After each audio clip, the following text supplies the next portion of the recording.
હું doctor Neela Rangani, gynaecologist, Rajkot menopause society. આજે આપણે ચર્ચા કરીશું સાયકોલોજીકલ સિમ્પટમ ઓફ મેનોપોઝની।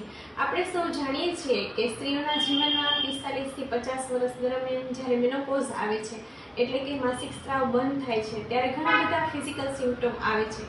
એની સાથે સાથે સાયકોલોજીકલ સિમ્પટમ પણ ઘણા બધા હોય છે, જેના પ્રત્યે આપણે જનરલી દુર્લક્ષ સેવતા હોય છે। તો ચાલો આપણે જોઈએ કે કયા કયા છે।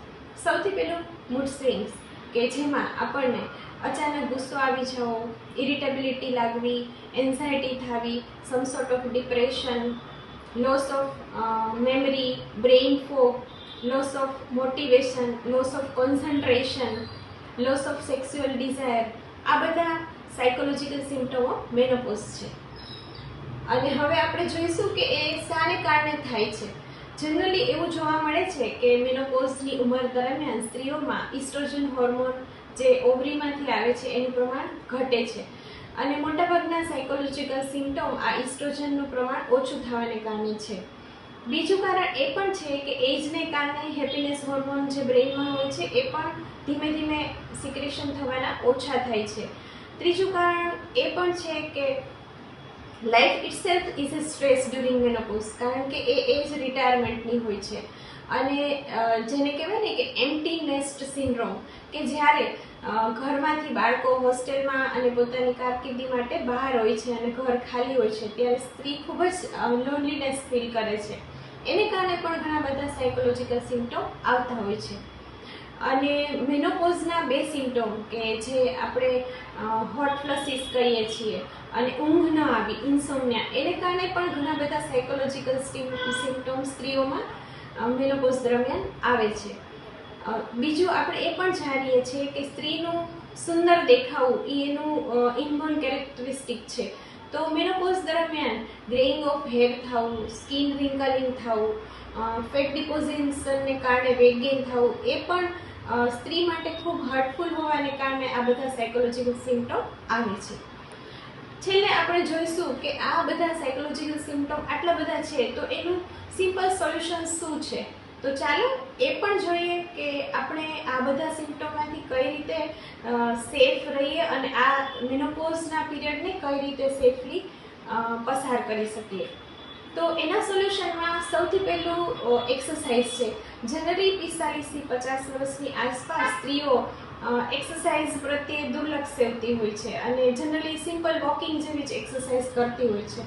તો આઈડિયલી 30 મિનિટની exercise daily 5 days a week, એટલે કે 150 મિનિટ પર વીક જુદી જુદી એક્સરસાઇઝ જેવી કે સ્ટ્રેન્થ ટ્રેનિંગ છે, વેટ બિરિંગ એક્સરસાઇઝ છે, પ્રાણાયામ, યોગાસનો, એવી રીતે ડિફરન્ટ એક્સરસાઇઝ કરવાથી આપણામાં એન્ડોર્ફિન નામનો હોર્મોન રિલીઝ થાય છે અને જે ફીલ ગુડ ફેક્ટર કરે છે।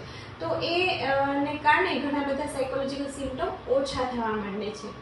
પછી ચેન્ટિંગ પણ આપણે કરી શકીએ, ધારો કે ગાયત્રી મંત્રનું ચેન્ટિંગ છે, કે હરે કૃષ્ણ, કે હરે કૃષ્ણ હરે રામ ચેન્ટિંગ છે, જે આપણા માઇન્ડને ખૂબ જ કામ બનાવે છે। મેડિટેશન, માઇન્ડફુલ મેડિટેશન એ આપણા માઇન્ડ અને સોલને ખૂબ જ કામ બનાવે છે, અને એ જે આ બધા સાયકોલોજીકલ સિમ્પટમ છે એમાં ખૂબ હેલ્પફુલ થાય છે। તો આનાપાન મેડિટેશન છે કે વિપસ્સના મેડિટેશન, એવા બધા મેડિટેશન આપણે કરી શકીએ મેનોપોઝ દરમિયાન। ત્યાર પછી ડાયટમાં આપણે શું ધ્યાન રાખવું જોઈએ મેનોપોઝમાં? તો મેનોપોઝ દરમિયાન જનરલી કેલ્શિયમની ડિફિશિયન્સી જોવા મળે છે, જેને કારણે હાડકાં વીક બને છે અને ડિફરન્ટ બોડી પાર્ટ્સમાં પેઇન અનુભવાય છે। તો આપણે એ દરમિયાન કેલ્શિયમ રીચ ફૂડ લેવું જોઈએ, દૂધ અને દૂધની પ્રોડક્ટ, પ્રોટીન પણ સારા એવા પ્રમાણમાં લેવું જોઈએ। મેનોપોઝ દરમિયાન સુગરનું ઇન્ટેક અને કેફીનનું ઇન્ટેક ઓછું કરવું જોઈએ, કારણ કે જે મૂડ સ્વિંગ્સને એવા બધા જે વાઝોમોટર સિમ્પટમ છે એ કેફીનથી પ્રેસિપિટેટ થતા હોય છે।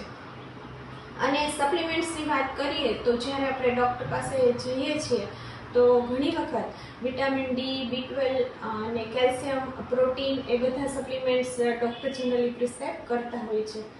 આની સાથે સાથે આપણે થોડું સ્પિરિચ્યુઅલિઝમ પણ ડેવલપ કરવું જોઈએ, કે જેમાં આપણે ભગવદ્ ગીતાનું અધ્યયન કરી શકીએ અને લાઈફમાં જ્યારે આપણને ટાઈમ નથી મળ્યો હતો નાની એજમાં બાળકોની રિસ્પોન્સિબિલિટીને લીધે, તો આપણા અમુક હોબી પણ એવા હોય છે કે જે આપણે પૂરા નથી કરી શકતા હોતા, જેવી રીતે કે રીડિંગ છે, રાઇટિંગ છે, ટ્રાવેલિંગ છે, ફોટોગ્રાફી, ટ્રેકિંગ, એવા બધા હોબીઝ પણ આપણે મેનોપોઝ દરમિયાન ફૂલફિલ કરીને આપણા માઇન્ડને ખૂબ હેપી રાખી શકીએ છીએ.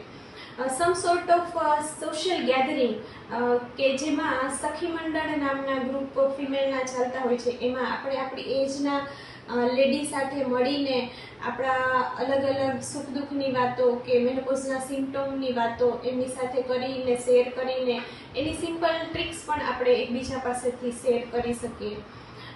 અને લાસ્ટમાં બહુ બધા સિમ્પટોમ હોય, ધારો કે ઊંઘ ન આવતી હોય કે ડિપ્રેશન જેવા સિમ્પટોમ હોય, તો એની બહુ સિમ્પલ રેમેડી હોય છે. જો આપણે કન્સલ્ટન્ટ પાસે જઈએ તો નાની એવી 1 કે 2 ટેબ્લેટ 2 કે 3 વીક માટે લઈએ તો આ બધા સિમ્પટોમ સબસાઇડ થઈ જતા હોય છે.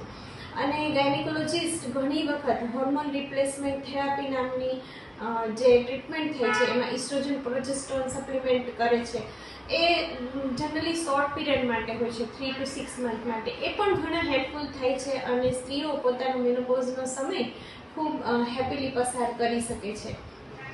અને લાસ્ટમાં સેવા, કે આપણે જ્યારે નાના હોઈએ છીએ ત્યારે બાળકોની, ફેમિલીની અને સોશિયલ રિસ્પોન્સિબિલિટીને કારણે આપણે કોઈ સેવાનું કામ નથી કરી શકતા, પણ જ્યારે મેનોપોઝની ઉંમર થાય છે અને સમ સોર્ટ ઓફ રિટાયરમેન્ટ જેવું આપણને ફીલ થાય છે, ત્યારે આપણે થોડું ઘણું સોશિયલ વર્ક પણ કરી શકીએ. એમાં આપણે ટ્રી પ્લાન્ટેશન ડ્રાઈવ ચલાવી શકીએ કે ઓબેસિટી અવેરનેસ માટેના પ્રોગ્રામ કરી શકીએ, અને બાળકો માટે વેક્સિનેશન કયા ઇમ્પોર્ટન્ટ છે એ માટે પણ જાગૃતતા લાવી શકીએ.